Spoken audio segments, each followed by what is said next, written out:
السلام عليكم ورحمة الله وبركاته. الحمد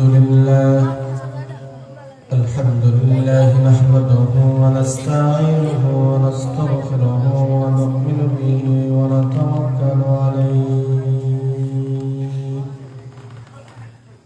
ونعوذ بالله من شرور أنفسنا ومن سيئات أعمالنا. من يهده الله فلا مضل له ومن يضلل فلا هادي له.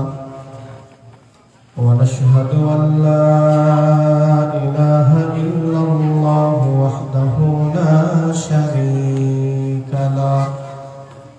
ونشهد أن سيدنا وسندنا وحبيبنا ومولانا محمدا عبده ورسوله الذي أرسل إلى الناس كافة بشيرا ونذيرا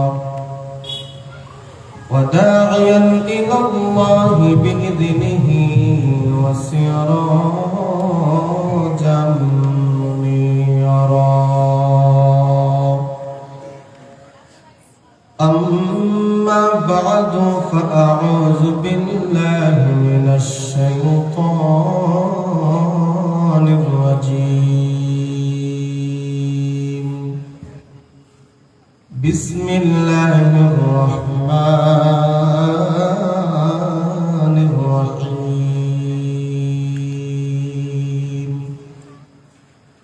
لقد كان لكم في رسول الله أسوة حسنة.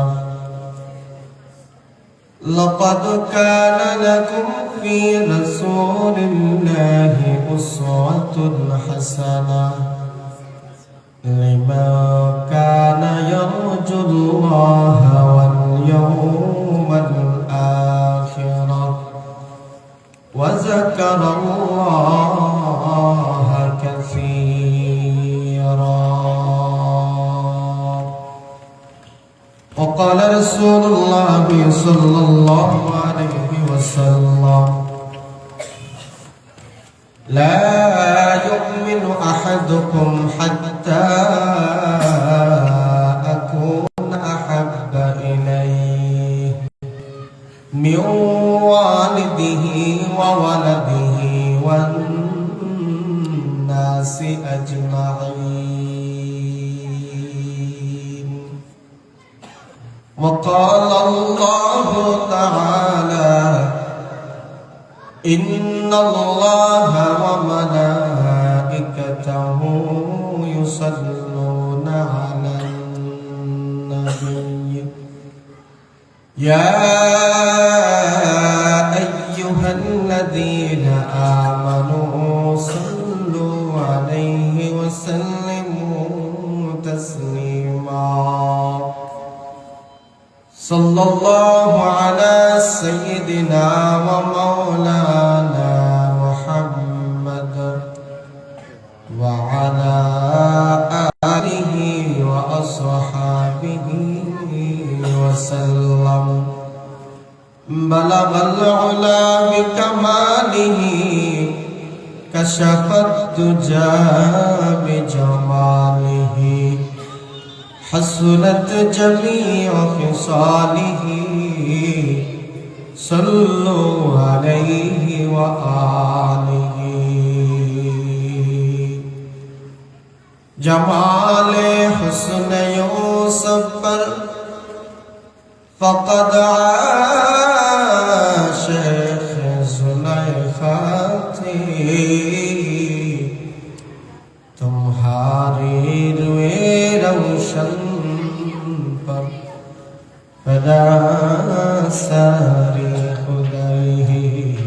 بلغ العلا بکمالہ كشف الدجى بجماله حسنت جميع خصاله. صلوا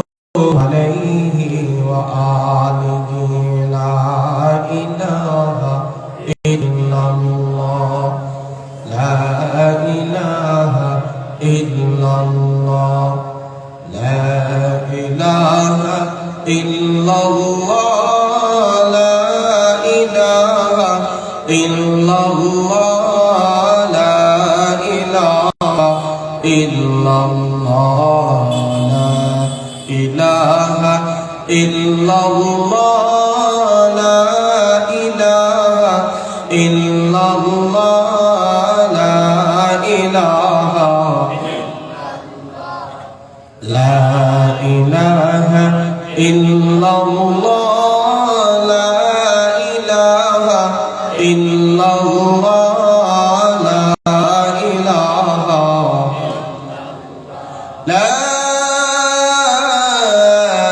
ইলাহা ইল্লাল্লাহ মুহাম্মাদুর রাসূলুল্লাহ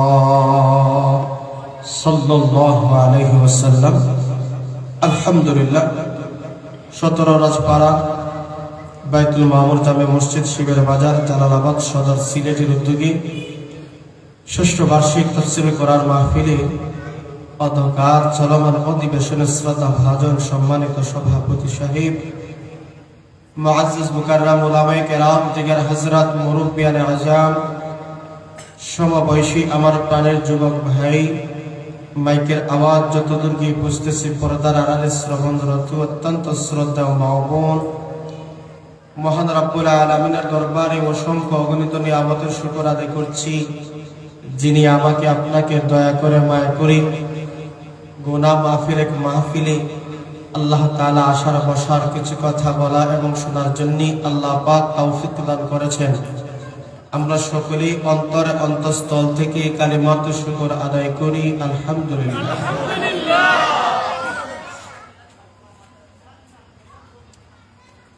আমি আপনাদের সামনে মহাগ্রন্থ আল কোরআনের সূরা আল আহজাবের 21 নং আয়াতে কারিমা তেলাওয়াত করেছি। নবীজির অসংখ্য অসংখ্য হাদিসের ভান্ডার থেকে একখানা হাদিস শরীফ আপনাদের সামনে পাঠ করেছি।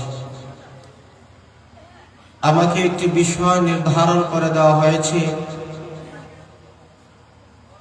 নবীজি সাল্লাল্লাহু আলাইহি ওয়াসাল্লামের শান এবং মর্যাদা সম্পর্কে আলোচনা করার জন্য। নবীজির শান এবং মর্যাদা আল্লাহ পাক রব্বুল আলামিন এত অধিক পরিমাণে নবীকে এত শান এত মর্যাদা দান করেছেন, আলোচনা করে নবীর শান মর্যাদা শেষ করা যাবে না। আমাদেরকে যেই বিষয়টা বুঝতে হবে, নবীজির শান এবং মর্যাদা আল্লাহ যতটুকু দিয়েছেন, নবীজি যতটুকু বলেছেন,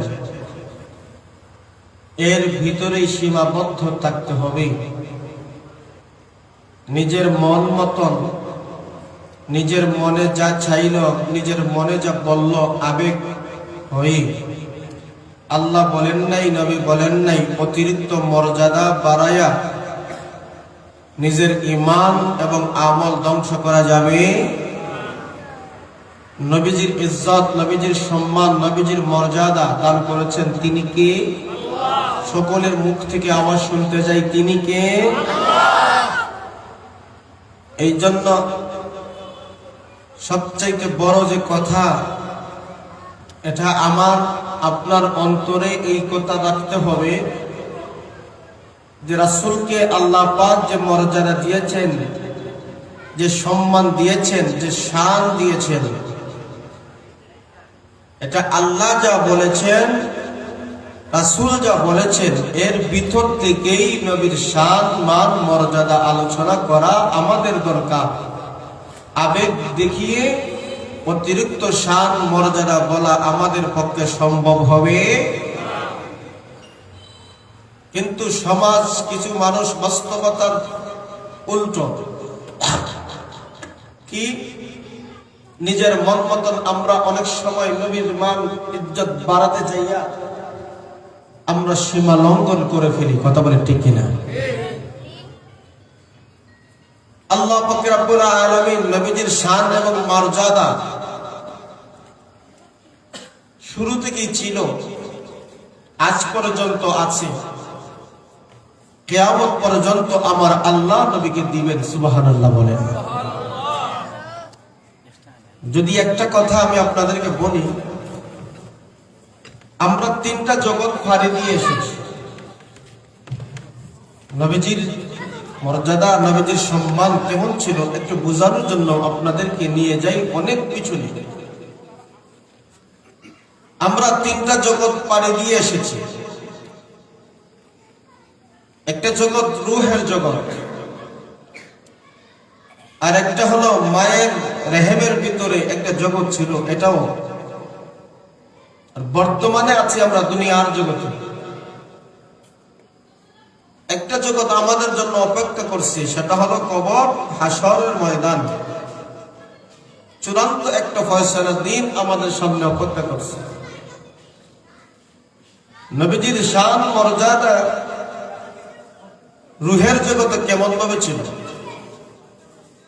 আল্লাহ পাক রব্বুল আলামিন যখন পৃথিবীতে যত মানুষ বানাইবেন, পৃথিবীতে যত মানুষ পাঠাইবেন, যারা আসবে, অতীতে যারা চলে গেছে, বর্তমানে যারা আছে, ভবিষ্যতে যারা আসবে, এক কথায় পৃথিবীতে যারা আসবে সকলের রূহ এক জায়গায় আমার আল্লাহ জমা করেছে। এখানে আমিও ছিলাম, আপনিও ছিলেন। অতীতে যত নবী এবং রাসূলের উম্মতগণ ছিল তারাও ছিল, আর ভবিষ্যতে যারা আসবে তাদের রূহ সেখানে ছিল। সেই রূহদেরকে একত্র করে আল্লাহ পাক রব্বুল আলামিন একটা ওয়াদা, একটা অঙ্গীকার নিয়েছিলেন।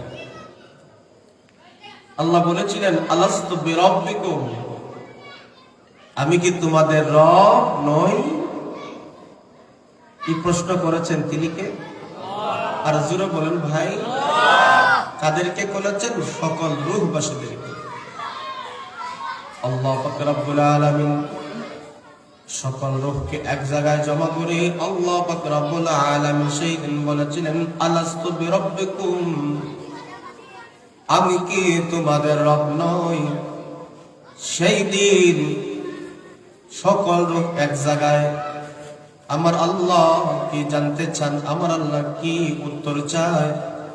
কেউ কোনো কথা বলে না, কেউ কোনো কথা বলে না। পয়গম্বর আদম আলাইহিস সালাতু ওয়াস সালাম থেকে শুরু করে অসংখ্য অগণিত নবী,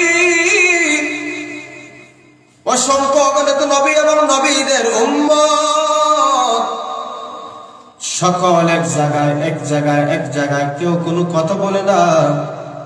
কি উত্তর দিব, কি উত্তর দিব? সেই দিন একটা রূহ সর্বপ্রথম যেই কথার উত্তর দিয়েছিল, সেই রূহ আর কেউ নয়, আমার নবী, মায়ার নবী, রাহমাতুল লিল আলামিনের রূহ সর্বপ্রথম বলেছিল, ক্বালু বালা, অবশ্যই অবশ্যই আপনি আমাদের রূহ। জোরে জোরে বলেন আল্লাহু আকবার। সকল রূহ দেখতে পাইল একটা রূহ বলতেছে, আল্লাহ আপনি আমাদের রব।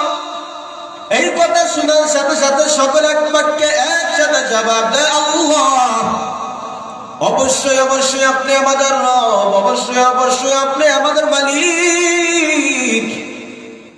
সকল মানুষকে ওই জায়গাতে আমার আপনার নবী, মায়ার নবীর রূহ মুবারকি সবাইকে মুক্তি দিয়েছিল। এই প্রশ্নের উত্তর শিখিয়ে দিয়েছিলেন। নবীর শান, নবীর মর্যাদা, আমার আপনার নবীর শান মর্যাদা দুনিয়ার সৃষ্টি থেকে শুরু করে, রূহ জগৎ থেকে শুরু করে আমার আল্লাহ বান্দা দিয়েছেন। কথা বলেন ঠিক কিনা ভাই? আল্লাহ পাক রব্বুল আলামিন নবীকে এত সম্মান, নবীকে এত মর্যাদা আল্লাহ দান করেছেন। আল্লাহ পাক রব্বুল আলামিন বলেন, হাবিব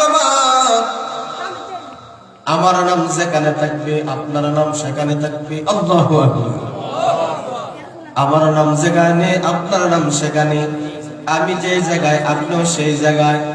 ওগো হাবিব, আমি আপনাকে কখনো ভুলবো না, আমি আপনাকে কখনো বেইজ্জতি করব না, আমি আপনাকে কখনো অপমানিত করব না।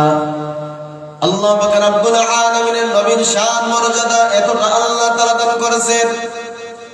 সৃষ্টি জীবের পরে আল্লাহ তাআলা অসংখ্য অগণিত সৃষ্টি জীব আল্লাহ বানাইছে।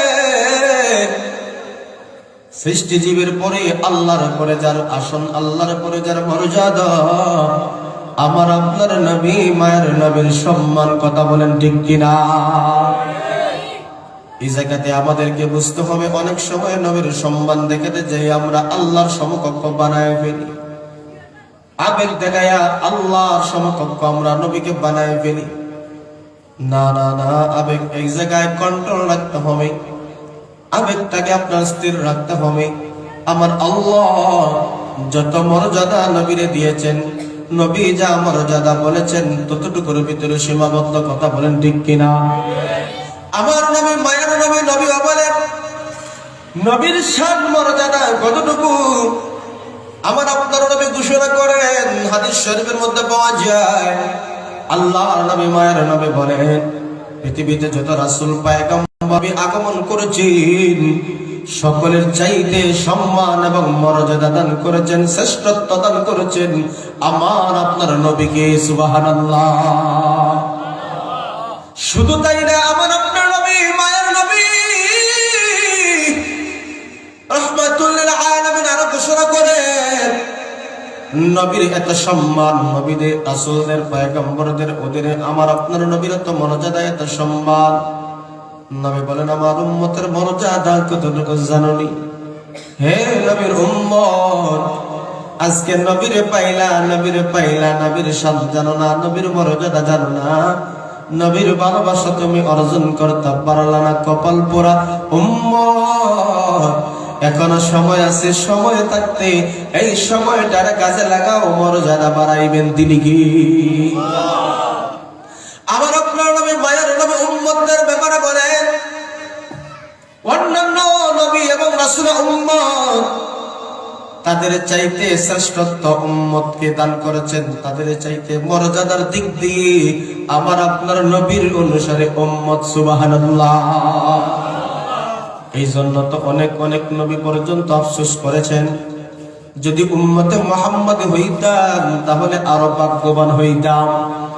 এই জন্য দোস্ত আহমদ, আল্লাহ পাক রব্বুল আলামিন আমার আপনার নবীর ইজ্জত, আমার আপনার নবীর সম্মান, আমার আপনার নবীর মর্যাদা এমন ভাবে দান করেছেন। আল্লাহ বলেন পয়গম্বর আপনার শান মর্যাদা ক্ষুণ্ণ করার জন্য বেঈমানরা কত চেষ্টা করেছে, কত সংগ্রাম, কত লড়াই করেছে।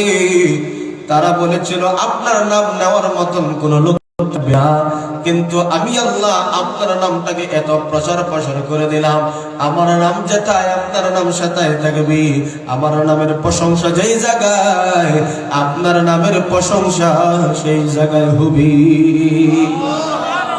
আল্লাহ পাক রব্বুল আলামিন আমার আপনার নবীর নামটা কোথায় কোথায় রেখেছেন? আজানে আমার আল্লাহর নাম আছে না নাই? কথা বলে, আজানে আল্লাহর নাম আছে না নাই? আল্লাহ বলেন পয়গম্বর আজানের মধ্যে আমার নাম, আজানের মধ্যে আপনার নাম লিখেছেন তিনি কে?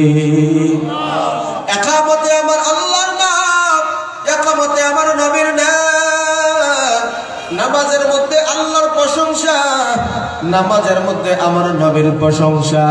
শুধু তাই না, শুধু তাই না, যেখানে আমার রবের প্রশংসা হয় সেই জায়গায় আমার নবীর প্রশংসা হয়। হে উম্মত, এই জন্য আল্লাহ পাক রব্বুল আলামিন পরের মর্যাদা तमाम পৃথিবীর সৃষ্টিজীবীর মধ্যে সবচাইতে বেশি মর্যাদা দান করেছেন আমার আপনার নবীরে। আপনি কদাই মজার নবীর সম্মান না করলে, নবীর মহব্বত না করলে, নবীর কোনো কম হবে না, কপাল পূর্বে তোমার নিজের। কথা বলেন ঠিক কিনা? আল্লাহ পাক রব্বুল আলামিন বলেন, শুনো, পবিত্র কালামুল্লাহ শরীফের ভিতরে আমার আল্লাহ তার প্রশংসা, তার নামের অনেক কিছু পবিত্র কালামুল্লাহ শরীফের ভিতরে ছড়িয়ে ছিটিয়ে দিয়েছেন। আল্লাহ পাক রব্বুল আলামিন বলে, পয়গম্বর পবিত্র কালামুল্লাহ শরীফের ভিতরে বিভিন্ন সূরার মধ্যখানে আল্লাহর প্রশংসা করেছেন, আল্লাহর প্রশংসাও ছড়িয়ে ছিটিয়ে আছে, নবীর প্রশংসাও ছড়িয়ে ছিটিয়ে আছে। কালামুল্লাহ শরীফের ভিতরে আল্লাহ পাক স্বতন্ত্রভাবে আমার আল্লাহর পরিচয়টা তুলে ধরেছেন। ঠিক তদ্রুপভাবে আমার আল্লাহ পয়গম্বর আমিও স্বতন্ত্রভাবে আপনার পরিচয় তুলে ধরার সূরা নাজিল করেছি। আল্লাহ পাক রব্বুল আলামিন বলেন, আতিউল্লাহ ওয়া আতিউর রাসূল, আল্লাহর আনুগত্য করো, রাসূলের আনুগত্য করো। আমার আল্লাহর পরে আমার রাসূলের আনুগত্যের কথা আমার আল্লাহ বলে দিয়েছেন। শুধু তাই না, আমার আল্লাহ বলেন, শুনো শুনো শুনো, আমার নামের একখানা সূরা আমি দিয়েছি স্বতন্ত্রভাবে, সেই সূরার নাম হলো ইখলাস। قل هو الله أحد الله الصمد لم يلد ولم يولد ولم يكن له কুফুয়ান আহাদ।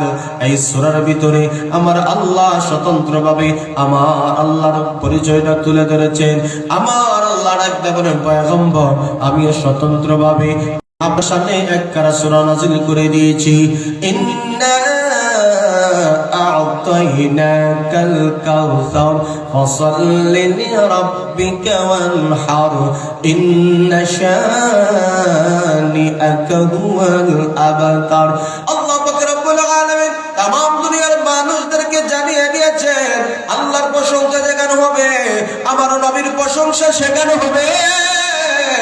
এত সম্মানিত মর্যাদা আমার আল্লাহ দুনিয়ার শুরু লগ্ন থেকে দিয়েছেন।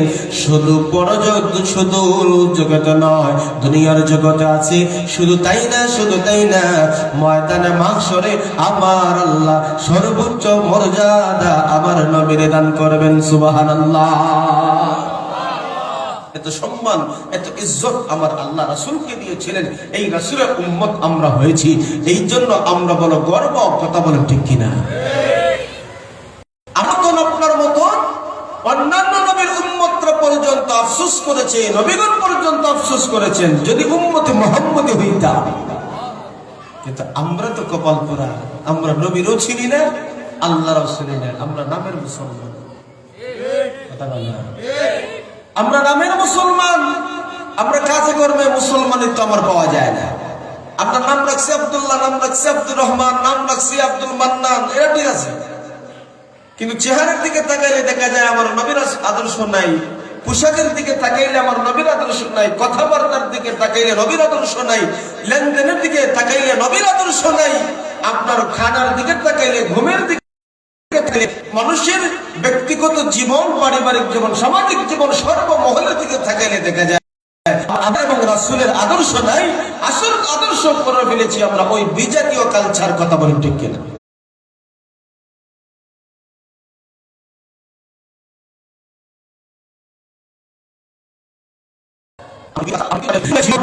দেশ রাষ্ট্র পেতে হলে অবশ্যই কোরআন এবং নবীর আদর্শ ছাড়া সম্ভব হবে না, হবে না। কথা বলেন ঠিক কিনা? কেমন মুসলমান তুমি, কেমন মুসলমান, নামাজের সাথে নাই পরিচয়, মানো না কোরআন তুমি। কেমন মুসলমান, কেমন মুসলমান তুমি, কেমন মুসলমান। তুমি রমজান এলে রাখো না রোজা, দিনকে করো আঘাত, পয়সা করির নেই তো অভাব, দাও না তো যাকাত।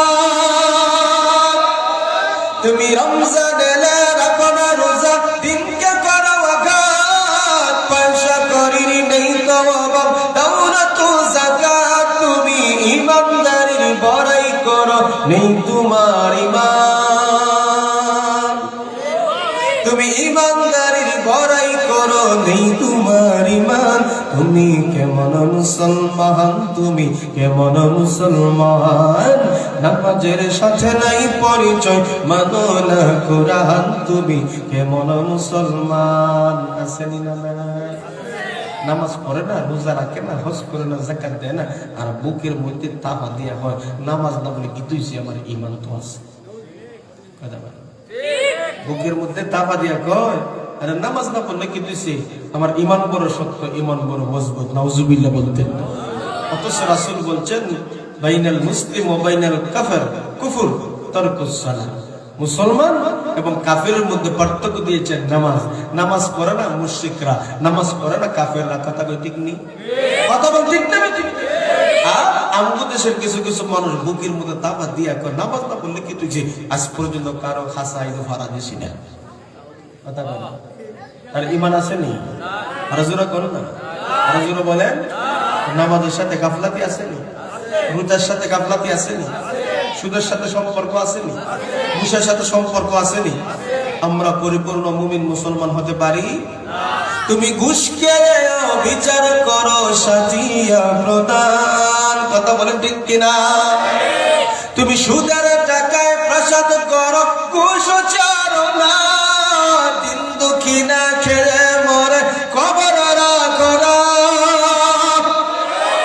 তুমি ঘুষকে বিচার করো সাজিয়া প্রদান, তুমি সুদকে বিচার করো সাজিয়া প্রদান। তুমি কেমন মুসলমান, তুমি কেমন মুসলমান, নামাজের সাথে নাই পরিচয়, মানো না কোরআন, তুমি কেমন মুসলমান? আছে না নাই? তুমি নবীর উম্মত দাবি করো, সুন্নাহ মানো না, নবীর অপমানে তোমার হৃদয় কাঁদে না। আমার রাসূলের ইজ্জতকে নিয়ে ছিনিমিনি খেলা হয়, আমার রাসূলের খতমে নবুয়তকে নিয়ে ছিনিমিনি খেলা হয়। আমরা মুসলমান সমান বন্ধ করে আছি, নবীর মুসলমান হয়েছে, নামদারি তুমি নবীর মুহাম্মদের আশিক দাবি করো, পরিপূর্ণ ইমানদার মুমিন নবীর আশিক হতে পারে নাই। কথা বলে ঠিক তবে ঠিক। আমরা নামে মুসলমান, নামে নবীর উম্মত দাবি করি, অথচ আমার নবীর খতমে নবুয়তকে নিয়ে পর্যন্ত ছিনিমিনি খেলা হয়। আমার খতমে নবুয়ত, আমার রাসূলের খতমে নবুয়তকে পর্যন্ত অস্বীকার করা হয়। সে কি প্রকৃতপক্ষে একজন মুমিন হতে পারে? আর জোরে বলেন, আর জোরে বলেন। আমার রাসূল হাদিস শরীফের মধ্যে বলে গেছেন, আমার রাসূল হাদিস শরীফের মধ্যে বলেছেন, লা নাবিয়্যা বাদি, নবীর উপরে আর কোন নবী আসবে না, নবীর উপরে আর কোন নবী আসবে না। কেউ যদি দাবি করে সে হবে মৃত্যুক, সে হবে দাজ্জাল। কথা বলে ঠিক কিনা? এই নবীর খতমে নবুয়ত, নবীজির এই শান, নবীজির এই মর্যাদাকে আজকে ঠেনে হিসড়ে একটা গোষ্ঠী আজকে নবীর এই ইজ্জতের উপর আক্রমণ করেছে, নবীর খতমে নবুয়তের উপর আক্রমণ করেছে। নবীজি জমানায়ও খতমে নবুয়তকে নিয়ে বিভিন্ন ভণ্ড মিথ্যুক দাজ্জাল বের হয়েছিল। নবীজি বলেছিলেন এরা মিথ্যুক, এরা হলো ভণ্ড। সেই 1450 বছরের পূর্বে নবীজির উপরে নবী খতমে নবুয়তকে নিয়ে যারা বঞ্চনা করেছিল, যারা নবীর উপর তুহমত দিয়েছিল, নবীজি তাদেরকে মিথ্যুক বলেছেন, তাদেরকে কাযযাব বলেছেন, তাদেরকে দাজ্জাল বলেছেন। আজও আমাদের সমাজে গোলাম আহমদ কাদিয়ানী নামে একটা গোষ্ঠী, মুসলিমও একটা গোষ্ঠী, যে গোলাম আহমদ কাদিয়ানীর সদস্যদেরকে বিভিন্ন দেশে অমুসলিম ঘোষণা করা হয়েছে, বিভিন্ন দেশে তাদেরকে অমুসলিম ঘোষণা করা হয়েছে। তোমরা তোমাদের কর্ম চালাও, অসুবিধা নাই, পরিচয় থাকবে তোমরা অমুসলিম। আমার রাসূলের উপরে ঈমান আনো না, আল্লাহর উপর তুমি বিশ্বাস পূর্ণ আস্থা রাখো না, আর তুমি বলবা তুমি একজন প্রকৃতপক্ষে মুসলমান। এটা মেনে নেওয়া যায় না, হতে দেওয়া যায় না। কথা বল ঠিক না বেঠিক? আজকে গোলাম আহমদ কাদিয়ানীদেরকে অমুসলিম ঘোষণা করার জন্য 54 বছর ধরে তৌহিদি জনতা, উলামায়ে কেরাম, মুমিন মুসলমানরা প্রতিবাদ করছে, আন্দোলন করছে। কেউ পর্যন্ত কর্ণপাত করে না। কারণ তারা বিভিন্ন বুট এবং হালুয়ার জন্য তাদেরকেও কথা বলে, আর মুমিন মুসলমানদেরকেও এক আশ্বাস দেয়। কথা বলে ঠিক নেই?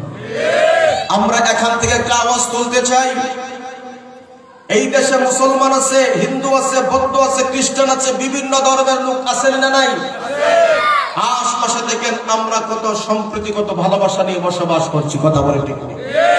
কারোর সাথে আমরা দ্বন্দ্ব নাই, কারোর সাথে আমার ব্যক্তিগত কোনো আক্রোশ নাই, কারোর সাথে আমাদের পারিবারিক কোনো দুশ্মনী নাই, কারোর সাথে আমার কোনো সম্প্রতি বন্ধন ভালোবাসা বিনষ্ট করি নাই। আমরা মিলে মহব্বতে একসাথে আছি। মুসলমানরা বাঁচবে মুসলমান পরিচয় দিয়ে, হিন্দু বৌদ্ধ খ্রিস্টান যাই থাকুক না কেন তারাও তাদের পরিচয় নিয়ে তারা বাঁচবে, তারা তাদের ধর্মকর্ম মানবে, আমরা আমার ধর্মকর্ম মানব। ফলাফল আল্লাহ পাক আমাদেরকে দান করবেন, আমরা বিশ্বাস করি। এই জন্য আমরা কারোর সাথে ঝগড়ায় যাই না, কিন্তু পরিচয় একটা রেখে কর্ম আর একটা করলে এটা মানা যায় না। পরিচয় দিব মুসলমান, পরিচয় দিবা তুমি মুসলিম, আবার আমার নবীর শেষ নবী মানো না, শেষ নবীর পরে আরো তুমি নবী বিশ্বাস করো, এটা আমরা মানতে পারি? আরো জোরে বলেন, আরো জোরে বলেন। এটা আমরা মানতে পারি না, কারণ আমার নবীর খতমে নবুয়তকে নিয়ে তুমি ছিনিমিনি গেল। আমার নবীর খতমে নবুয়তকে তুমি অস্বীকার করো। তুমি জানো না এটা আলাদা একটা বৈশিষ্ট্য, আলাদা একটা শান, আলাদা একটা মর্যাদা দিয়েছেন আমার আল্লাহ। কথা বলে ঠিক নেই? আমার আল্লাহ বলেন, মা কানা মুহাম্মাদুন আবা আহাদিন মির রিজালিকুম ওয়ালাকিন রাসূলুল্লাহি ওয়া খাতামান নাবিয়্যিন।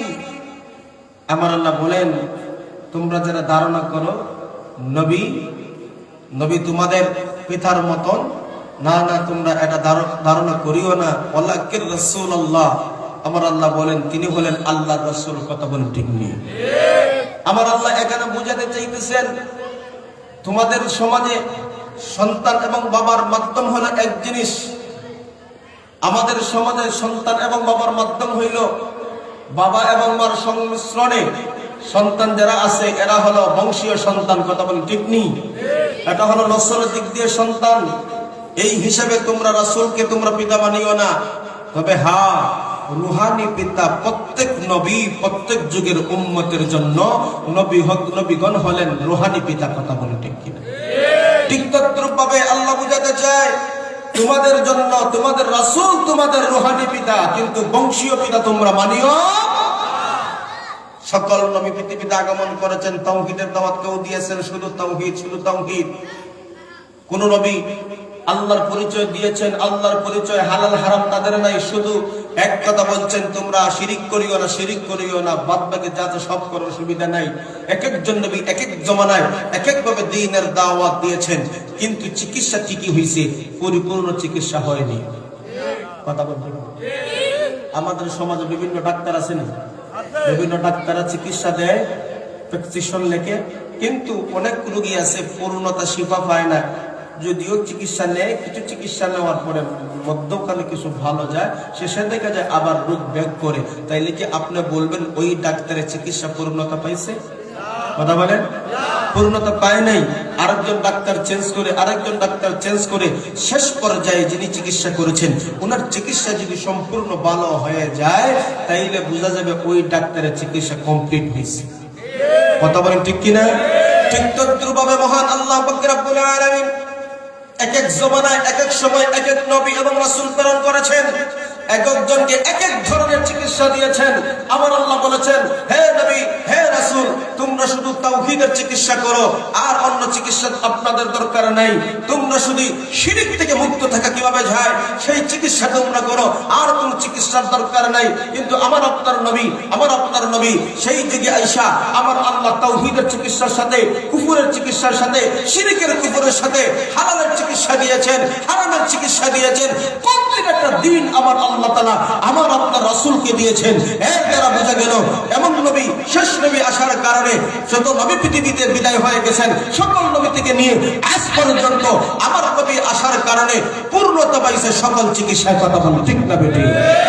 সেই নবীর খতমে নবুয়তকে নিয়ে যে সমস্ত কুলাঙ্গারেরা নবীর পরে নবী মানে, এদেরকে আমরা মুসলমান মানি না, এদেরকে আমরা কাফির মানি, এদেরকে আমরা কুফরি মানি। কথা বলি ঠিক না বেটি?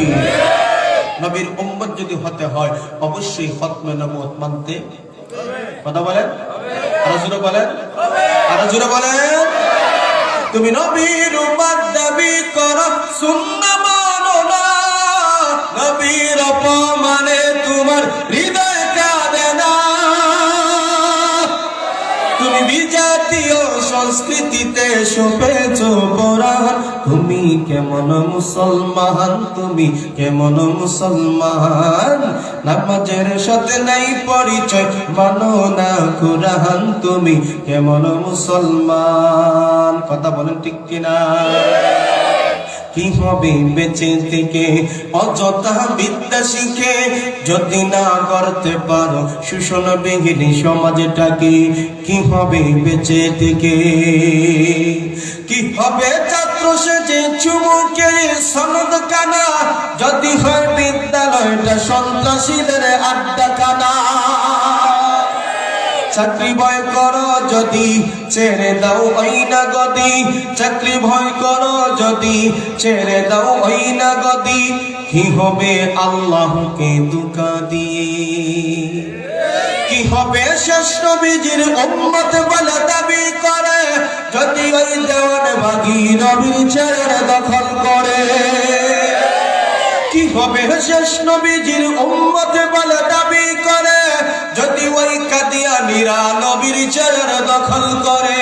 নবীজির জন্য যদি রক্তের বহে নদী, নবীজির জন্য যদি রক্তের বহে নদী, তবুও ঘটব না এই দাবি থেকে। আমার রাসূলের খতমে নবুয়তকে টিকিয়ে রাখার জন্য হে মুসলমান, যদি লড়াই হয়, সংগ্রাম হয়, রক্ত ঝরাতে হয়, আমরা প্রস্তুত আছি না? আমাদের দিলে অন্তরে এটা বিশ্বাস করতে হবে, নবীর পরের শেষ নবী আর কেহ।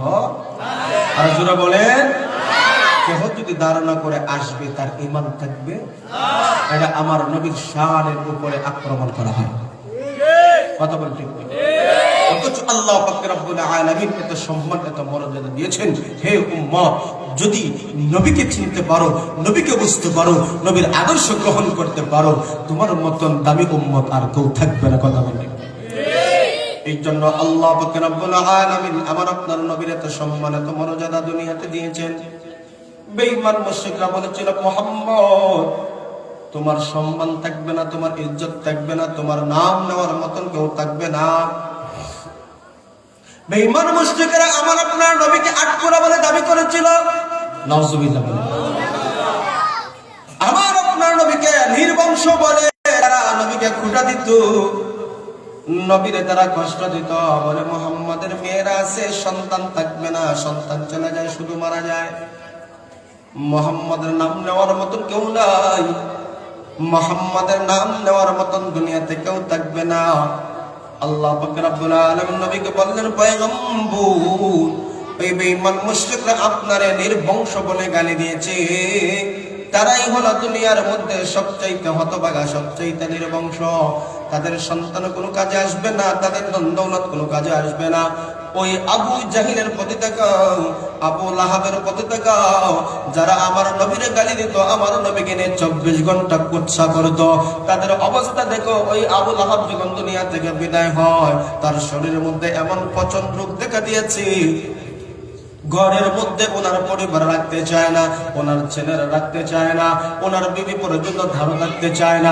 এই জন্য একটা ঝুপড়ির মধ্যে ঝুপড়ির মধ্যে একজন গোলামকে আনিয়া, হাবশী গোলামকে আনিয়া ওই জায়গার মধ্যে ফালায় দিছে। শুধু তাই না, সে বলেছিল আমার নবীর নাম নেওয়ার মতন কোন লোক থাকবে না, নির্বংশ বলেছিল। অথচ আল্লাহ তাআলা দেখাইছে ওই আবু লাহাবকে আমার আল্লাহ, সে বলেছিল মুহাম্মদ আমার ধন আছে, আমার জন আছে, আমার সম্পদ আছে, আমার সন্তান আছে, তোমার আল্লাহর কাছে আমি এইগুলা দিয়ে পার পেয়ে যাব। আমার আল্লাহ বলে না না না, আল্লাহ মান্না রাসূল মানলা না, আমার রাসূলের উল্টো তুমি চলো। এই দাম কোনো কাজে আসবে না, সন্তান কোনো কাজে আসবে না। এই জন্য আবু লাহাব এবং নির্মম ভাবে দুনিয়া থেকে বিদায় হয়েছে। প্রচন্ড হইয়া আঘাতপ্রাপ্ত হয়েছিল বদরের যুদ্ধে, আঘাতপ্রাপ্ত হইয়া পুরো শরীরটা একবার শেষ হয়ে গেছে। আমার আল্লাহ পাক রব্বুল আলামিনের সাথে দুশমনি করার কারণে আমার আল্লাহ তার ধন সম্পদ অহংকার দেখাইছে করেছিল, কোনো কাজে না লাগাইয়া তামাম দুনিয়ার মানুষদেরকে স্মরণীয় রাখছে। দেখো দেখো দেখো, আমার রাসূলের সাথে অসম্মানিত আচরণ করলে এর চাইতে কঠিন থেকে কঠিন পরিস্থিতি আমার আল্লাহ বানাইবেন। কথা বলেন ঠিক কিনা ভাই? এই জন্য আল্লাহ পাক রব্বুল আলামিন বলেন, আমার হাবিব আপনার কোনো চিন্তা নাই, আপনার কোনো টেনশন নাই, আপনাকে এত সম্মান এত মর্যাদা আমি আল্লাহ দিয়েছি। আল্লাহ পাক রব্বুল আলামিন নবীকে এত সম্মান এত মর্যাদা, নবীর শানে আমার আল্লাহ অনেক কিছু দিয়েছেন, উম্মতদেরকেও আমার আল্লাহ অনেক কিছু দিয়েছেন। হে উম্মত, নবীর সম্মানে তোমার দাম বেড়ে গেছে, নবীর সম্মানে তোমার মর্যাদা বেড়ে গেছে। তুমিও সময় পাইবা কম, আমল করবা কম, ফল পাইবা বেশি। উদাহরণ দিলে বুঝবেন। প্রশ্ন হইল, আদম আলাইহিস সালাম থেকে নিয়ে পর্যন্ত যত নবী এবং রাসূল দুনিয়া থেকে বিদায় হয়ে গেছেন, অনেক সময় তারা বয়স পাইছে 100 বছর, 1000 বছর। কথা ঠিক না? 1000 বছর সময় পাইছে, কেউ যদি সময় পায় বেশি কাজও তো করতে পারে বেশি। কথা কোনটা ঠিক? সময় পাইছেন বেশি, কাজ হবে বেশি, ইবাদত হবে বেশি। কথা ঠিক নেই? এটা তো বাস্তবতা। 1000 বছর সময় পাইছে, হাজার হাজার বছর বাঁচছে, কিন্তু তারা তো আমলও করছে বেশি, সময় পেয়েছে বেশি, আমল করছে বেশি, সওয়াব হয়েছে বেশি। আমাদের প্রশ্ন, আমাদের হায়াত হইলো 60 থেকে 70 বছর। কথা কোন ঠিক নেই? এই 70 বছরের ভিতরে একটা অংশ থেকে ঘুমাইয়া না ঘুমাইয়া, আচ্ছা সাদা খাটা ঘুমাইয়া আত্মলন জানি কি তো এটা বোঝা গেল। সকালে ঘুম একটা আছে, একটা জায়গায় ঘুমের মধ্যে, একটা জায়গায় হানির মধ্যে, একটা জায়গায় ব্যবসা বাণিজ্যের মধ্যে ইবাদত করে কতটুকু? কথা বলতে আমাদের সময়ও কম, বয়সও কম, কিন্তু দেখতে দেখা যায় আমরা লস।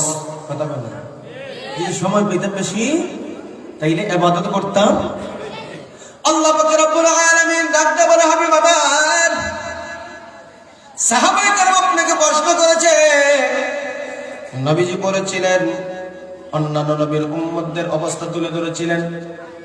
এক ব্যক্তি জিহাদ করে, আবার সারা রাত দাঁড়ায় দাঁড়ায় নামাজ পড়ে, দিনের বেলা রোজা রাখে। এইভাবে 100 বছর 100 দিন আল্লাহ রাস্তায় জিহাদ করেছি এবং এইভাবে আমলগুলা করেছি। সাহাবায়ে কেরামের অন্তরে প্রশ্ন লাগছে, কোন সময় পাইছে বেশি, আমল করছে বেশি, সওয়াব বেশি। আমাদের তো সময় কম, আমল কম, পয়গম্বর আমাদের অবস্থাটা কেমন হবে? নবী বুঝতে পারছেন সাহাবায়ে কেরামের ভিতরে টেনশন। আল্লাহ পাক রব্বুল আলামিন নবীর মাধ্যমে জানিয়ে দিয়েছেন, ইন্না আনজালনাহু ফি লাইলাতিল কদর ওয়া মা আদরাকা মা লাইলাতুল কদর লাইলাতুল কদর খায়রুম মিন আলফি শাহর تنزل الملائكة والروح فيها بإذن ربهم من كل أمر سلام سلام هي حتى مطلع الفجر جل الله أكبر আমার আল্লাহ বলে, হাবিব আমার আপনি জানেন না লাইলাতুল কদর কি? 1000 মাস চাইতে 1 রাতের ইবাদত আমার আল্লাহর কাছে বেশি। এই জন্য দোস্ত আমার, বন্ধু আমার, কোন একজন উম্মত যদি লাইলাতুল কদর পেয়ে যায়, লাইলাতুল কদর সব 1 রাতের ইবাদত, এ উম্মত লাইলাতুল কদর আমাদের সামনে আছে না নাই? লাইলাতুল কদর আমার জীবনে গেছে কি গেছে না? 1 রাতের ইবাদত হাজার হাজার মাস চাইতে উত্তম।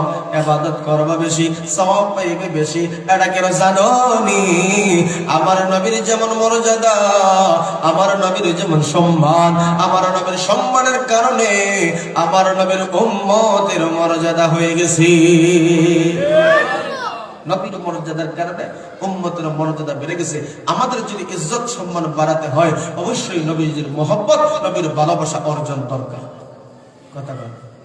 এই জন্য রাসূল বলেন, লা ইউমিনু আহাদুকুম হাত্তা আকুনা আহাব্বা ইলাইহি মিন ওয়ালিদিহি ওয়া ওয়ালাদিহি ওয়ান নাসি আজমাইন।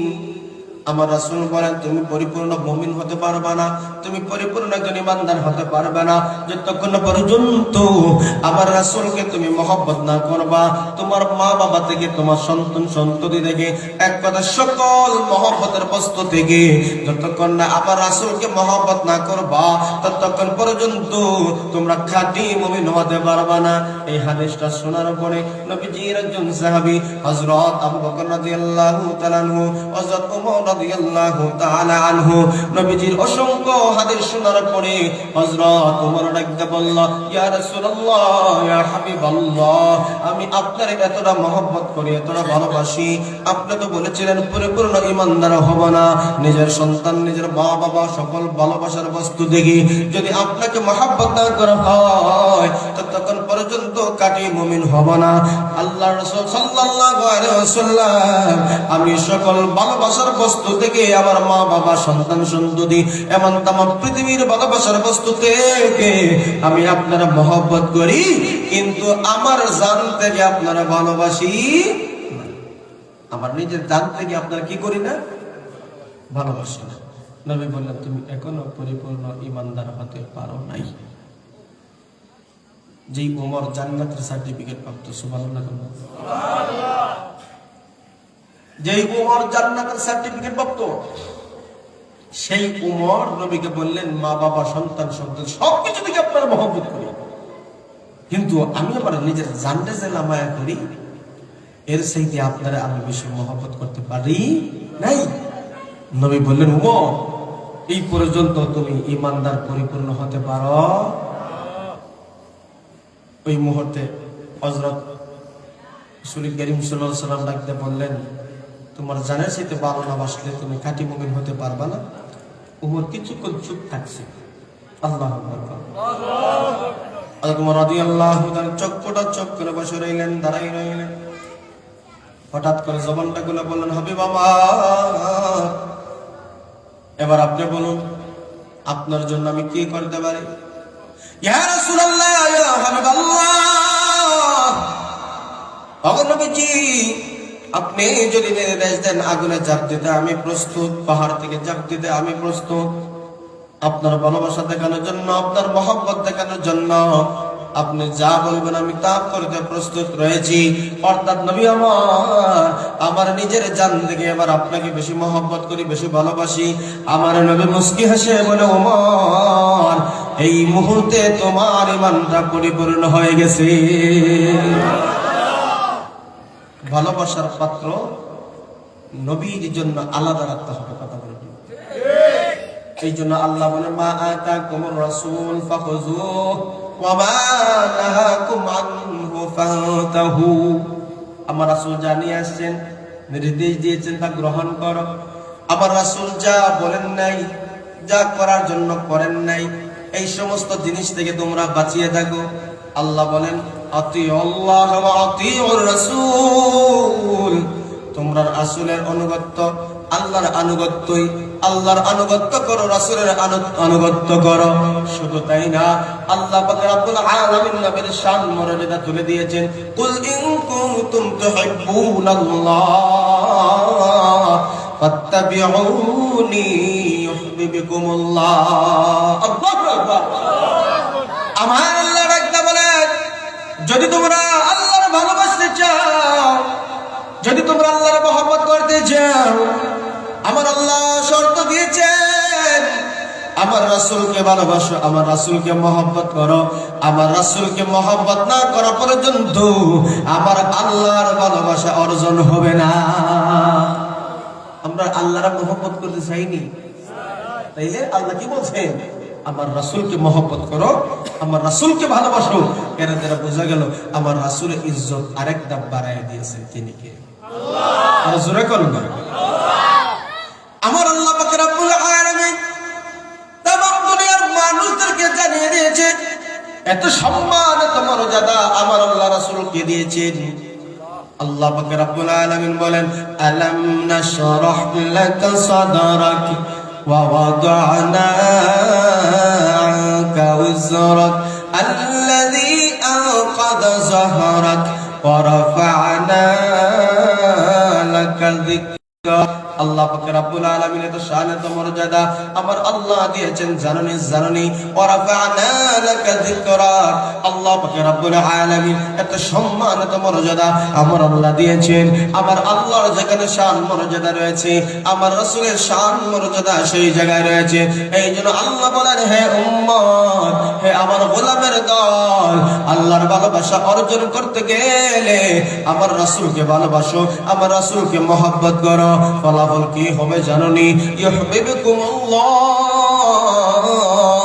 আমার আল্লাহ পাক তোমাদেরকে ভালোবাসবেন, আল্লাহ পাক তোমাদেরকে মহব্বত করবেন। আল্লাহ রাসূল সাল্লাল্লাহু আলাইহি ওয়াসাল্লাম বলেন আমার উম্মতের দল তোমরা আল্লাহকে ভালোবাসতে যায়া, আমার রাসূলকে মহব্বত করতে যায়া, আল্লাহর হুকুম পালন করতে যায়া অনেক সময় ভুল হয় কি হয় না? কথা বলেন। আমাদের অপরাধ আসেনি? আপনার ভুল আসেনি? ভুল নাই? আমাদের অনেক ভুল হয়, অনেক অপরাধ হয়। আল্লাহ পাক রব্বুল আলামিন আমার আপনার নবীকে জানিয়ে দেন পয়গম্বর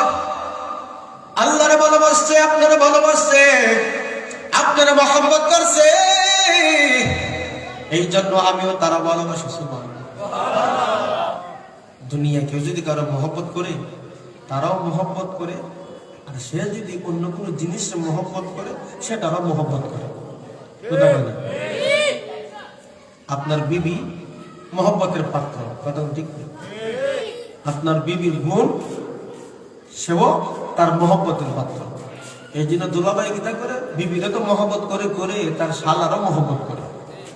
কথা বলে বিবি যে জিনিস খাইতে পছন্দ করে, সে যদি নাও খায়, না আমার বিবি খায়, এটা পছন্দ করে, এই জন্য সে তার বিবিরও আইনা দেয়, নিজেও খায়, যদি অপছন্দ থাকে। কথা বলে ঠিক নেই কেন? আমি তারা মহব্বত করি, আমরা আল্লাহর মহব্বত করি। আমার আল্লাহর মহব্বত হলো আমার নবীর সাথে। কথা বলে ঠিক না? ঠিক। নবীরা মহব্বত করলে আল্লাহ বলেন আমি তাদেরকে মহব্বত করি। শুধু তাই না, আল্লাহ বল কি হবে জানেনি? তুমি যদি শিরিক না করো, আল্লাহর সাথে কাউকে যদি অংশীদার না বানাও, আল্লাহ ঘোষণা করে দিয়েছেন ওয়ায়াগফির লাকুম যুনুবাকুম ওয়াল্লাহু গফুরুর রহিম। আল্লাহ বলেন শিরিক না করলে তোমার যদি কিছু ছোটখাটো ভুল হয়ে যায়, আমার আল্লাহ তোমাদের মাফ করে দিবেন। এই জন্য রাসূলকে ভালোবাসার ফলাফল আছে না নাই? ও মুসলমান, তোমরা আল্লাহর নিজের জীবন থেকে বেশি মহব্বত করো, রাসূলকে নিজের জীবন থেকে বেশি মহব্বত করো, রাসূলের আদর্শকে মহব্বত করো। আমার রাসূলের আদর্শ এত চমৎকার আদর্শ, আমার রাসূলের কথা শুনে, আমার রাসূলের কথা দেখি মানুষ দলে দলে কালিমা পড়ে মুসলমান হয়েছে। আমার রাসূলের লেনদেন দেখে মানুষ দলে দলে মুসলমান হয়ে গেছে। আমার রাসূলের চেহারা মুবারক দেখে দেখে মানুষ বলেছে এই লোকটা কখনো মিথ্যাবাদী হতে পারে না। তখন ঠিক নেই। এই জন্য আমার আল্লাহ পাক রব্বুল আলামিন রাসূলের শানে পবিত্র কালামুল্লাহ শরীফে বলে দিয়েছেন ওয়া ইন্নাকা লাআলা খুলুকিন আযীম। আল্লাহু আকবার। আমার রাসূলের এত চরিত্র, এত মাধুর্য। শুধু তাই না, শুধু তাই না, আমার আল্লাহ পাক রব্বুল আলামিন ঘোষণা করে দিয়েছেন তোমরা কাকে অনুসরণ করবা, তাকে তোমরা ফলো করবা। কার অনুসারে তোমরা হবা, কাকে তোমরা মডেল বানাইবা। তোমরা ডিজিটাল যুগ, আদর্শ হিসেবে বানাও অমুক নেতা তমুক নেতা। কথা বলে ঠিক নেই? কথা বলে বলে আমি অমুক দলের লোক, আমি অমুক দলের লোক, আমি অমুক দলের লোক, বলে কি বলে না? আদর্শ দিকে তোমরা মহব্বত করিবা, আদর্শ দিকে তুমি ফলো করিবা। তুমি কার ফলোয়ার হইবা? ফলোয়ার তো হইবে, ঠিক আছে, কাল ফলোয়ার হইবা তুমি ভালো করে বুঝে শুনে ফলোয়ার হইবা। তুমি এমন নেতার অনুসরণ করো যে নেতা মধ্যেই ভালো লাগে। তুমি এমন এক নেতারা চয়েস করেছো যে নেতা তোমার সুদ খায়, ঘুষ খায়। কথা ঠিক নেই? তুমি এমন নেতারা চয়েস করেছো যে মানুষের জমি জমা দখল কইরা নিজের সম্পত্তি বাড়ায়। কথা বলে আল্লাহ বলছেন তুমি কাকে নেতা বানাইবা, তুমি কার ফলোয়ার হইবা। আমাদের দেশের নেতাদের চরিত্র মানুষের ফুলের মতন পবিত্র। কথা বলতে নির্বাচন আসলে স্লোগান দিই অমুক বাড়ির চরিত্র ফুলের মতন পবিত্র, নামাজ পড়ো না একত্র, গাঞ্জা খায় ফাঁসত্ব।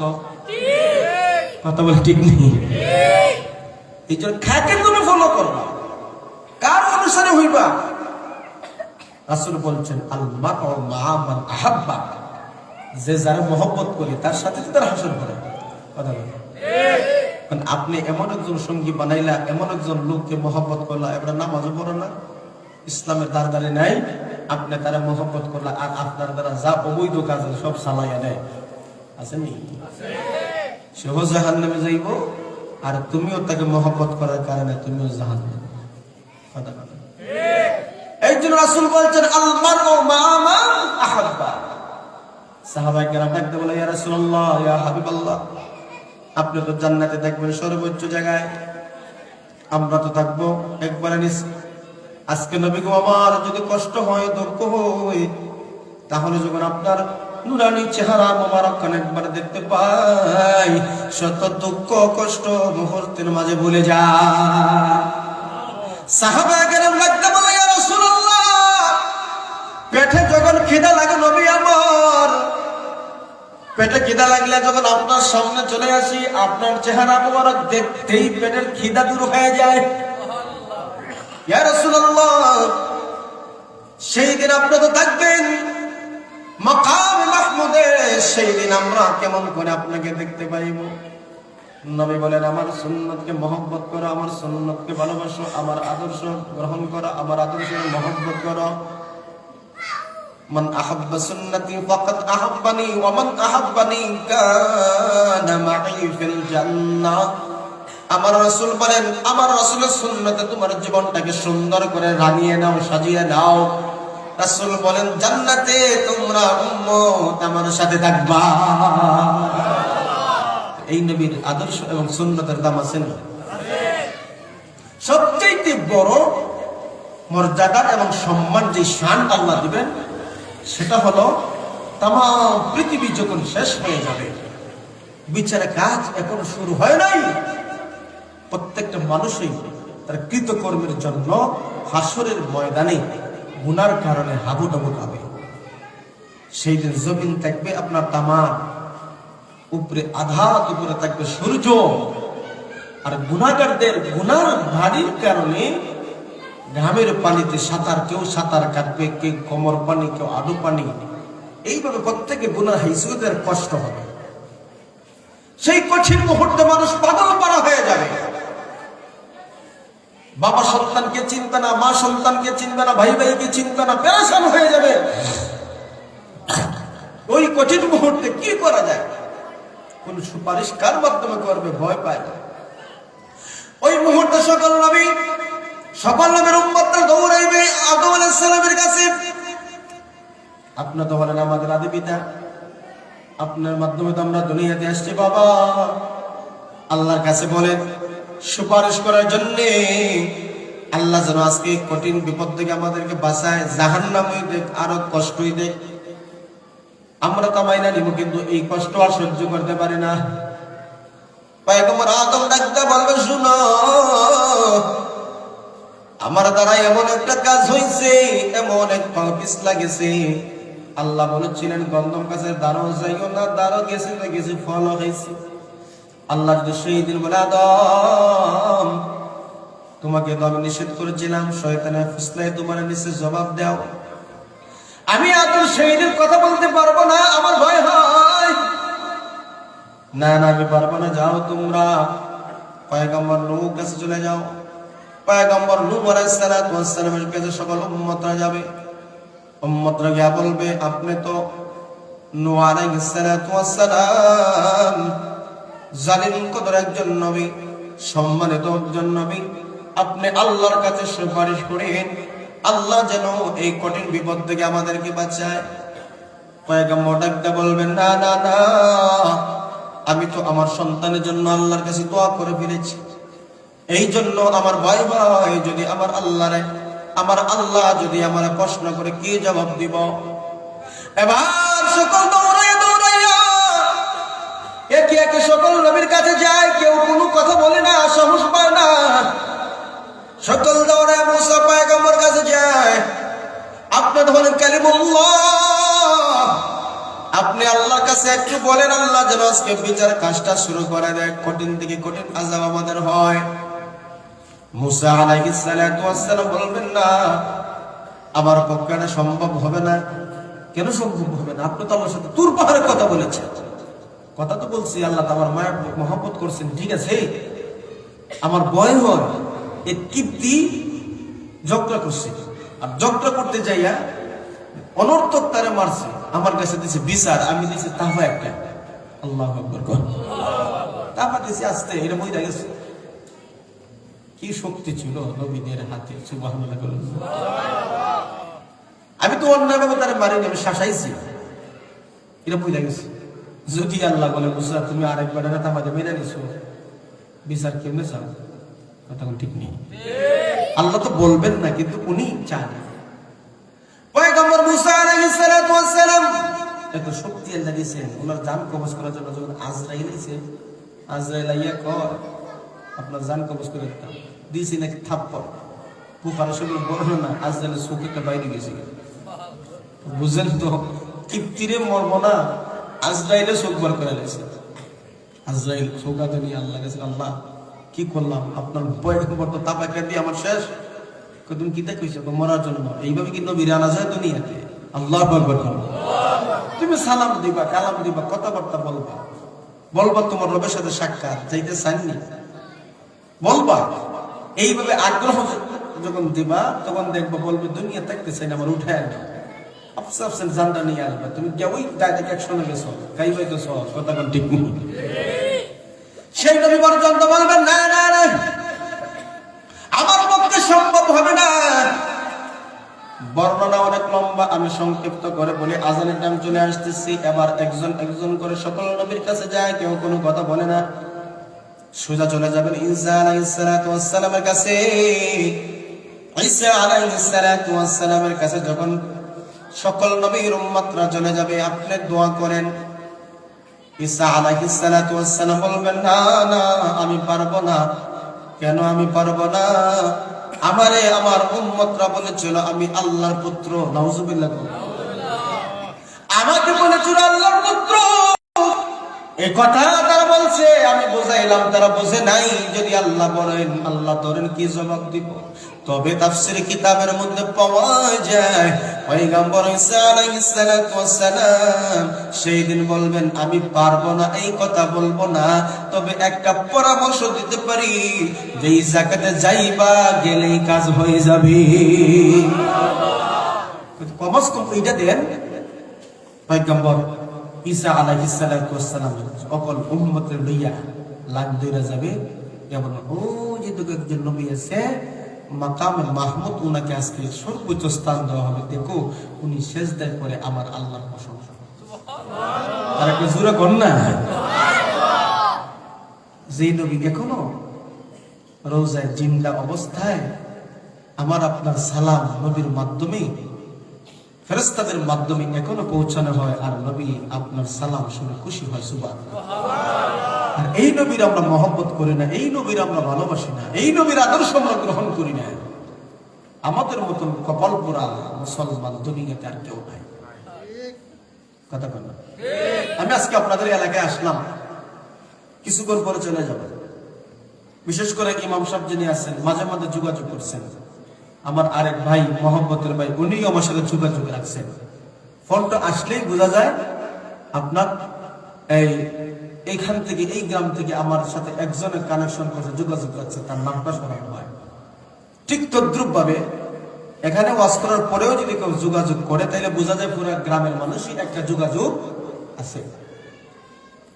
আমার আপনার নবী রওজা শরীফের চিন্তা, ফেরেশতার মাধ্যমে বাবার নাম, তার নাম সব ঠিকানা পৌঁছানো হয়। যদি একবার দুরূদ পড়ো, নবীর উপর সালাম পৌঁছাও, নবীর উপর যখন সালাম পৌঁছাবে, প্রত্যেক দিন বাংলাদেশের অমুক প্রান্ত থেকে, অমুক জায়গা থেকে, অমুক গ্রাম থেকে, অমুকের পুত্র অমুক নবী আপনার উপর দুরূদ পড়ছে, নবী কি আপনার নাম স্মরণ রাখবে না? আর জোরে বলে, তাহলে এই নবীর উপর বেশি বেশি করে দুরূদ পড়ার দরকার আছে না? আর জোরে কর না কেন? দুরূদের সাবজেক্টটা তো ভিন্ন, কত মজা এই জায়গাতে আল্লাহ রাখছে। এই জন্য নবী কাল কিয়ামতের দিন সুপারিশ যদি পেতে হয়, নবীর সামনে বেশি বেশি দুরূদ পড়ো। সুবহানাল্লাহ। এই জন্য যখন নবী ঈসা পয়গম্বর ডাকতে বলবে, যাও ওই নবী ছাড়া আজকে এখানে কেউ কোনো সুপারিশ চলবে না। আল্লাহ পাক রব্বুল আলামিন কাউকে সুপারিশ করার অনুমতি দিবেন না, ইল্লা বিইজনি, শুধু আমার রাসূলকে ইজাজত দিবেন। সুবহানাল্লাহ। নবীর কোনো শক্তি নাই, নবীর কোনো ক্ষমতা নাই, কিন্তু ক্ষমতা দিবেন তিনি কে? আল্লাহ। আর জোরে কোন আল্লাহ। ওই অবস্থা সকল নবীরা যাবে, যা পেরেশান হয়ে যাবে, উম্মতরা যাবে, পেরেশান অবস্থা তুলে ধরবে। আল্লাহর পয়গম্বর রাহমাতুল আলামিন জমিনের মধ্যে সিজদায় পড়ে আছে। ওই মুহূর্তে সকল উম্মতরা বলবে, নবী আমার, আমরা সকল নবী ইয়া নাফসি ইয়া নাফসি বলতেছি, উম্মতরা ইয়া নাফসি ইয়া নাফসি, সকল বলতেছি ইয়া নাফসি ইয়া নাফসি বলতেছি, আল্লাহ আমারে বাঁচাও, আমারে বাঁচাও। প্রত্যেকে প্রত্যেকের জানে পেরেশান। সেই দিন আমার নবীর জবানে থাকবে, ইয়া রাব্বি উম্মতি। নবীর কথা আমার আল্লাহ ভুলে দিবেন, নবী নিজেকে ভুলে যাবে, শুধু উম্মত উম্মতি উম্মতি বলে কাঁদতে থাকবে। সেই দিন সেই সেই দিন নবীর কাছে যখন যাবে, মহিলা দিবে, রাসূল গো, আল্লাহ আপনারে অনুমতি দিয়েছেন, শাফায়াতে কুবরা করার ক্ষমতাবান একমাত্র আপনি, আপনি যোগ্য। আপনি যদি আল্লাহর কাছে যান, আজকে আপনাকে এই সম্মান, এই মর্যাদা আল্লাহ তাআলা আপনাকে দিয়ে দিয়েছে। আপনি আমাদের সকলের কষ্টের কথাটা আল্লাহকে আপনি বলেন, আর যত কষ্ট হয় সকল কষ্ট মেনে নিতে পারি, কিন্তু এই হাসর ময়দানে কষ্ট আমরা সহ্য করতে পারি না। এবার নবীকে বলতে না বলতে আমার আপনার নবী, মায়ার নবী সিজদায় পড়ে আমার আল্লাহর কাছে প্রশংসা করতে শুরু করবেন। আমার আপনার নবী এত প্রশংসা করবে, দুনিয়াতে এমন কোন কথা বলে নাই, এমন কোন শব্দ বলে নাই যে শব্দগুলা দিয়ে আমার আল্লাহর প্রশংসা করেছি।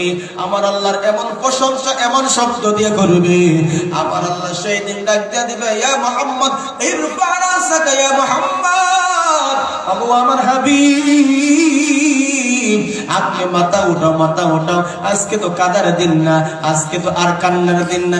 কত কান্না করেছেন, কত অশ্রু জড়িয়েছেন, কত রক্ত জড়িয়েছেন, দান দান মোবারক শহীদ করেছেন। বেঈমান মুশরিকরা কত কষ্ট না আপনারে দিয়েছি, আপনার নিজের মাতৃভূমি দেশ ছাড়া করেছি।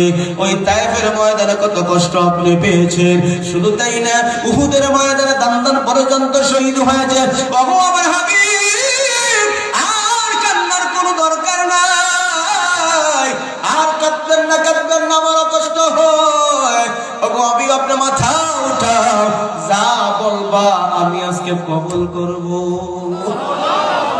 ওগো আমার হাবিব, আজকে যা সওয়াল করবা আমি তা কবুল করে নিব। এরপর সাকায়া মুহাম্মদ ইশফা, যা চান আপনি সুপারিশ করেন, আমি তা কবুল করে নিব।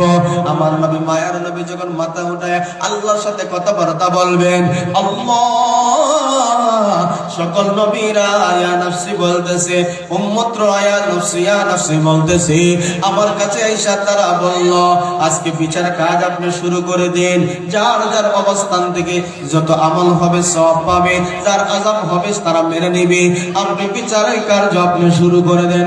আল্লাহ নবী, মায়ের নবী এই কথা বলতে না বলতে আমার আল্লাহ ডাকা বলবেন, হাবিব আমার, আপনার সুপারিশ, আপনার প্রস্তাব এই মুহূর্তে আমি কবুল করে নিলাম। এই যে একটা শান, এই যে একটা মান, এই যে একটা মর্যাদা আল্লাহ তাআলা নবীরে দিবেন, এই শান, এই ইজ্জত, এই মর্যাদা আরো কোন নবীরে আমার আল্লাহ দেয়?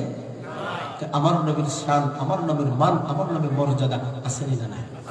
আর জোরে বলেন, এই নবীর শান, এই নবীর মর্যাদা আমি যদি বুঝি না, আমি যদি জানি না, তাইলে আমার মতন হতভাগা দ্বিতীয় আর কেউ।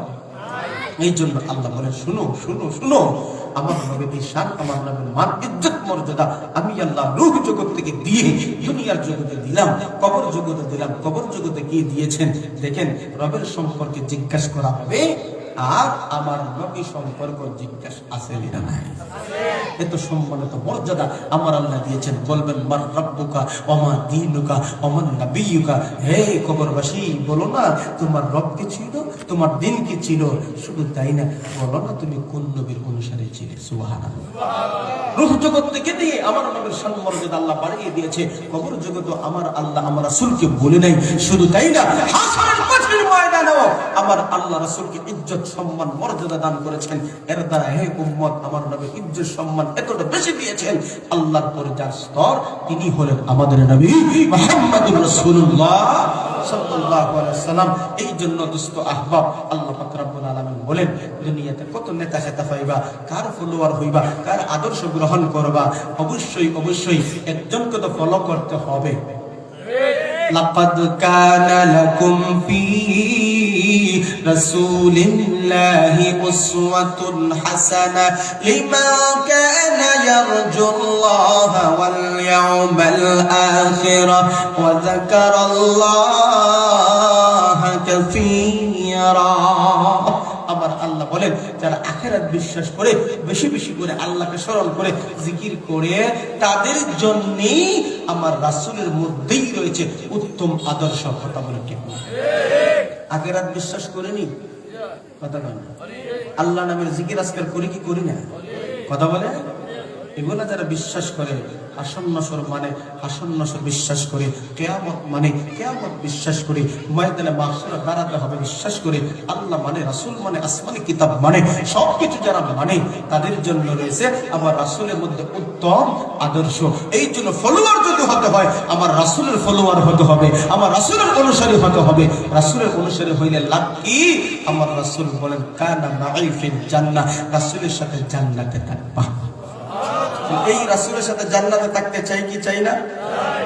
বলেন, এই রাসূলের সাথে জান্নাতে যদি থাকতে হয়, জান্নাতে যদি যেতে হয়, তাহলে রাসূলের আদর্শ দরকার আছে নি? কথা বলেন, রাসূলের আদর্শ কি? আল্লাহ এবং রাসূল বলেন, আল্লাহ এবং রাসূল বলেন, হে আমার গোলামেরা দল, তোমরা শোনো, তোমরা যা করবা সব কাজ নেক আমল হয়ে যাবে। থাকতে হবে দুইটা শর্ত। কয়টা শর্ত? একটা হলো আল্লাহর আদেশ, 2 নম্বর হলো আমার রাসূলের আদেশ, আমার রাসূলের ইজাজত। তাহলে তোমার প্রত্যেকটা কাজ নেক আমল। আল্লাহর আদেশ, রাসূলের আদেশ, আল্লাহর নিষেধ, রাসূলের নিষেধ মানিয়া তুমি যদি ঘুমাও, ঘুমটা ইবাদত, খানি খাও, খানিটাও ইবাদত, ব্যবসা করো, ব্যবসাও ইবাদত, নামাজ যেমন ইবাদত, ব্যবসাও ইবাদত, চাকরি করো, আল্লাহর হুকুম আছে, রাসূলের হুকুম আছে, প্রত্যেকটা কাজ, প্রত্যেকটা কর্ম তোমার নেক আমল হয়ে যাবে 2 শর্ত মানলে। একটা হলো আল্লাহর হুকুম, নবীর তরিকা। কথা বলে ঠিক নেই? তাইলে আমরা মুসলমান খাইলাম, ঘুমাইলাম, ব্যবসা করলাম, ভ্রমণ করলাম, সফর করলাম আল্লাহ এবং রাসূলের আদেশ হুকুমে, তাহলে প্রত্যেকটা কাজ নেক আমল আছে না নাই? তাহলে বোঝা গেল উম্মতে মুহাম্মাদের কোন কাজ বৃথা যাবে না। চুরি নেক আমল নেই, কথা না, ডাকাতি, জুলুম, মিথ্যা কথা, মানুষের জমি জমা ঠকাইয়া খাওয়া, এগুলা কি নেক আমল? এটা আল্লাহর আদেশ আসেনি? রাসূলের ইজাজত আসেনি? নাই। এগুলা ব্যর্থ, এগুলা ব্যর্থ। আসুন আল্লাহ এবং রাসূলের তরিকা অনুযায়ী আমার ব্যক্তিগত জীবন, আমার পারিবারিক জীবন, আমার সামাজিক জীবন, প্রত্যেকটা মুহূর্তে, প্রত্যেকটা কাজে যেন আল্লাহ এবং রাসূলের আদর্শ গ্রহণ করে তার খাঁটি উম্মত হতে পারি। আল্লাহ পাক আমাকে আপনাকে সবাইকে তৌফিক দান করুন। আমিন। ওয়া আখিরু দাওয়ানা আনিল হামদুলিল্লাহি রাব্বিল আলামিন। আসসালামু আলাইকুম ওয়া রাহমাতুল্লাহি ওয়া বারাকাতুহু।